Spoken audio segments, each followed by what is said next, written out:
வெற்றிக்கு வித்து, வியர்வையே வெற்றியின் அடையாளம், திறமையே உன் கழுத்தில் வீற்றிருக்கும் வாகை மாலை. சிகரம் ஏறினால் சிரமம் வரும், சிகரம் தாங்கினால் உயரம் உன் வசமாகும். கால்களே நடையெடு, கல்லோ முள்ளோ தடைபெறு எனும் தாரக மந்திரத்தை தலைமை உரையாக வழங்க வருகின்றார் bishop of Dindigul most reverend father Thomas Paulsamy DD அவர்களை அன்புடன் அழைக்கின்றோம்.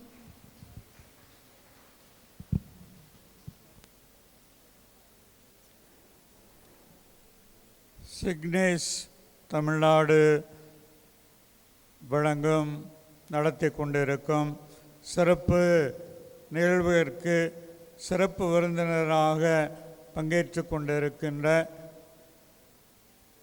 சீர்மிகு திண்டுக்கல் ஐ லியோனி அவர்களே, இந்த சிக்னிஸ் அமைப்பின் தேசிய தலைவர் மற்றும் மாதா தொலைக்காட்சியின் இயக்குனர் தந்தை டேவிட் ஆரோக்கியம் அவர்களே, தமிழ்நாடு சிக்னிஸ் அமைப்பின் தலைவர் அருட்தந்தை அருளானந்தம் அவர்களே, இக்கல்லூரியின் செயலர் அருட்சோதரி புஷ்பரஞ்சிதம் அவர்களே, மற்றும் சாதனையாளர் விருது பெற்றவர்களே, சகோதரிகளே, சகோதரரே, அன்பார்ந்த மாணவ செல்வங்களே, ஊடகத்தை நாம் பயன்படுத்தாமல் இருக்க முடியாது.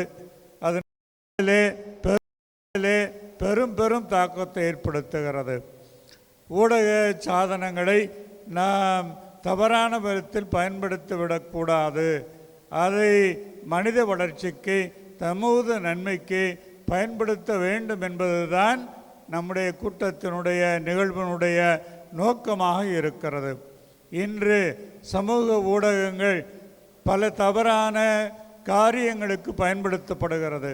நம்முடைய பிளவு ஏற்படுத்துவதற்கு கூட சாதி அடிப்படையில் பல பிரச்சனைகளை ஏற்படுத்தக்கூடிய அல்லது மற்றும் வன்முறை தூண்டக்கூடிய விதத்திலும் ஊடகங்களை பயன்படுத்த முடியும்.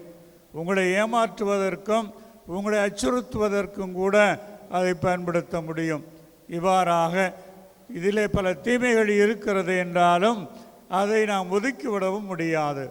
ஆகவே ஊடக கருவிகளை நாம் எவ்வாறு நம்முடைய வளர்ச்சிக்காகவும் சமுதாயத்தின் நன்மைக்காகவும் பயன்படுத்த முடியும் என்ற உண்மையை உணர்த்துவதற்கு இந்த நிகழ்வு நடத்தப்படுகிறது. நாட்டிலே ஒற்றுமை ஏற்படுவதற்கு, சமுதாய வளர்ச்சிக்காக, சமூக நீதிக்காக என்று மனிதனின் பல்வேறு தேவைகளுக்காக சிறந்த முறையில் பயன்படுத்த முடியும். இதைத்தான் மறைமாவட்டத்தின் அனைத்து சமூக தொடர்பு அமைப்புகளும் செயலாற்றி கொண்டிருக்கின்றன. ஆகவே அவர்கள் அனைவருக்கும் பாராட்டுக்கள். சாதனையாளர் விருது பெற்றவர்களெல்லாம் இந்த ஊடகத்தின் வழியாக சமுதாயத்திற்கு நல்ல பணி செய்தவர்கள். அவர்களை பாராட்டி இருப்பது மிக பொருத்தமானது என்பதை பார்க்கிறேன். ஆர்டிஃபிஷியல் இன்டெலிஜென்ஸ் என்பதை பற்றி மாதா தொலைக்காட்சியில் பல தொடர் நிகழ்வாக அது நடத்தப்பட்டது. அதை பற்றியும் பேச வேண்டும் என்று எனக்கு அழைப்பு கொடுக்கப்பட்டது. ஆர்டிஃபிஷியல் இன்டெலிஜென்ஸ், செயற்கை நுண்ணறிவு, நம் மூளை உண்டு, அறிவு உண்டு, அதை வைத்துத்தான் நாம் செயல்படுகிறோம். ஆனால் இந்த செயற்கை நுண்ணறிவானது நாம் செய்வதை விட பன்மடங்கு அதிகமாக செய்ய முடியும். அதுவும் தீமையானதாகவும் இருக்க முடியும், நன்மைக்காகவும் அவற்றை பயன்படுத்த முடியும் என்பதை பற்றி நாம் அறிந்திருக்கிறோம். ஆகவே பொதுவாக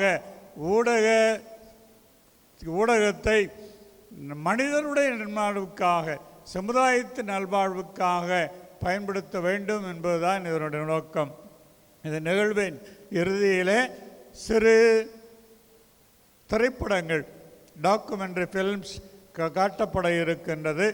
அதை நீங்கள் பார்த்து எப்படி நீங்கள் ஆய்வு செய்ய வேண்டும், எப்படி எது சரியானது எது தவறானது என்று கண்டுகொள்வதற்காக உங்களுக்கு அந்த திரைப்படங்களை எல்லாம் காட்டப்பட இருக்கிறது என்றெல்லாம் சொல்லப்பட்ட இருக்கிறது. ஆகவே உங்களுக்கு ஒரு பயனுள்ள ஒரு கூட்டமாக நிகழ்வாக அமைந்திருக்கும் என்று நான் நம்புகின்றேன். ஆகவே இதை ஏற்பாடு செய்த சிக்னிஸ் அமைப்பின் அனைத்து தலைவர்களுக்கும் பொறுப்பாளர்களுக்கும் நன்றி கூறி விடைபெற்றுக் கொள்கிறேன். நன்றி, வணக்கம்.